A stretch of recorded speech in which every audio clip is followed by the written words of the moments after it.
You think you know what abuse looks like: screaming, violence, chaos. But what if I told you the most damaging abuse happens in complete silence? What if the person hurting you never raises their voice, never leaves a mark, and everyone around you thinks they're wonderful? Today, we're breaking down 7 behaviors that seem normal, but are actually destroying someone's mental health. And chances are, you've either experienced these or witnessed them without even knowing it. Number 1, they question your memory of events. You remember the conversation clearly. They promised to pick you up at 7. You planned your whole evening around it. But now they're telling you it never happened. They look at you with genuine confusion and say, "I never said that. Are you sure you're remembering this right?" This isn't forgetfulness. This is a calculated pattern. When someone consistently denies events you know occurred, they're not confused. They're teaching you to doubt yourself. The technical term is reality distortion, and it works because our memories aren't perfect. We all forget small details, but abusers exploit this normal human trait. Here's what makes it so effective. After enough times hearing "that didn't happen," or "you're remembering wrong," your brain starts doing their work for them. You begin second-guessing everything.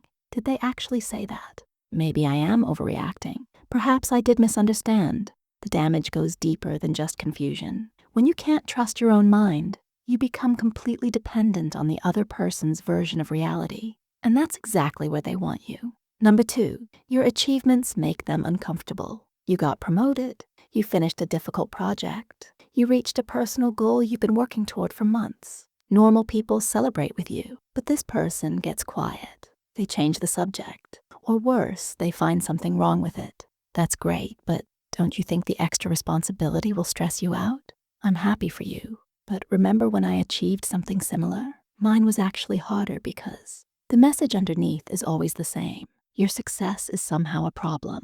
Healthy relationships involve mutual celebration. When your wins make someone else shrink or retaliate, that's not love or friendship. That's competition disguised as connection. They need you smaller because your growth threatens their control. Watch what happens over time. You stop sharing good news. You minimize your accomplishments. You might even sabotage yourself to keep the peace. And they never had to say, "Don't succeed." They just made success feel dangerous. Number 3, they're 2 different people, depending on the audience. In public, they're charming, attentive, funny. People love them. Your friends think you're lucky to have them in your life. But the moment the door closes, a switch flips. The warmth vanishes. The criticism starts. The coldness returns. This split isn't accidental. It's strategic. By maintaining a perfect public image, they accomplish 2 things. First, they ensure no one will believe you if you speak up.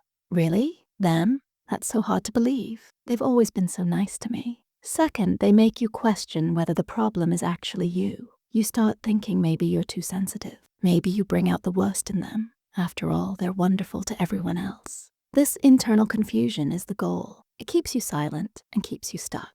The most painful part? You're not dealing with 2 people. You're dealing with one person who shows you exactly how capable they are of kindness while choosing to withhold it from you. Number 4, they make you responsible for their emotional state. They had a bad day, so you need to fix it. They're upset about something unrelated to you, but somehow you're walking on eggshells. Their mood becomes the weather system everyone else has to adapt to.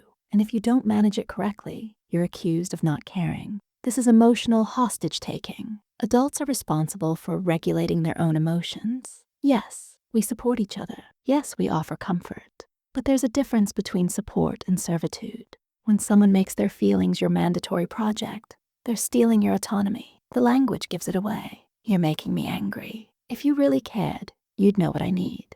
I wouldn't be upset if you just listened. Notice how every statement puts you in the driver's seat of their emotions. That's intentional. It means everything they feel is something you either caused or failed to prevent. You become a full-time emotional manager for someone else's internal world. Your own feelings get shelved because there's no room for them, and exhaustion becomes your normal state. Number 5, they use kindness as currency. They do something nice and suddenly you owe them.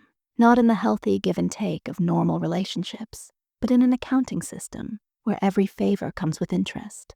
After everything I've done for you, this is how you treat me. The generosity was never free. It was an investment in future control. Real kindness doesn't come with invoices. When someone genuinely cares about you, they don't keep score.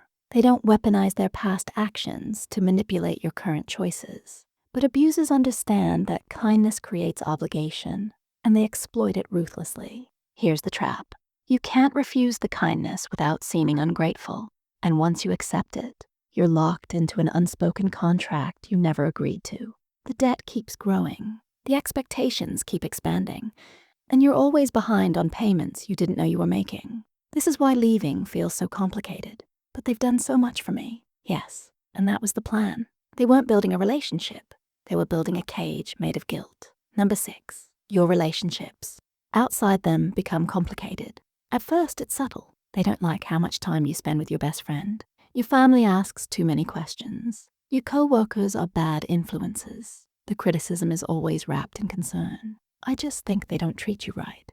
I'm worried about how much they demand from you. But notice the pattern. Anyone who provides you with support, perspective, or an escape route becomes a problem. Because isolated people are easier to control. When you have strong outside connections, you have reality checks. You have people who might notice changes in you. You have options. So they create friction. They start arguments before you see friends. They pout when you make plans without them. They point out every flaw in people you care about until you start seeing those flaws too. Eventually, maintaining other relationships feels harder than just letting them fade. And then you're alone with the one person who's been engineering your isolation.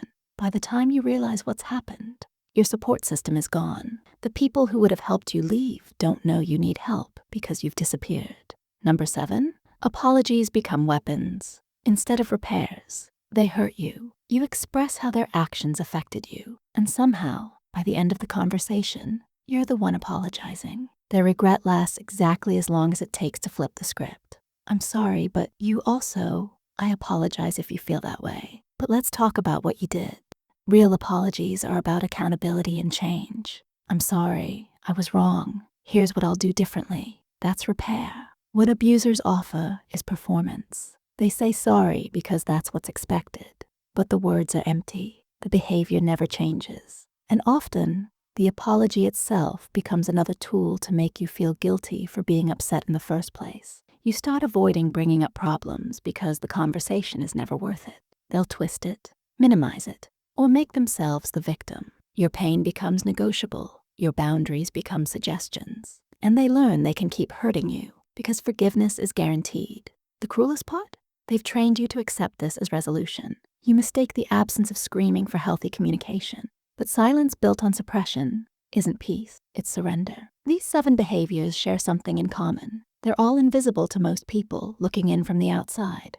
There's no evidence, no bruises, no police reports, just a slow erosion of someone's sense of self, happening one small interaction at a time. If you recognized yourself in these patterns, either as the person experiencing them or as someone who's done them, that awareness is the first step. Psychological abuse thrives in darkness and confusion. The moment you can name it, you've already started breaking its power. And here's what I want you to know. Recognizing these patterns doesn't make you weak or stupid. These behaviors are effective because they're designed to be. Abusers aren't clumsy. They're strategic. You're not broken for falling for it. You're human. Now I want to hear from you. Which of these 7 signs surprised you the most? Drop a number in the comments. And if you've experienced these patterns, what was the moment you finally realized something was wrong? Your story might be exactly what someone else needs to hear today. If this video helped you see something clearly for the first time, hit that subscribe button. We're building a community that talks about the mental health topics most people avoid. And smash the like button so more people can find this information. Remember, you deserve relationships that make you feel more like yourself, not less. You deserve to trust your own mind.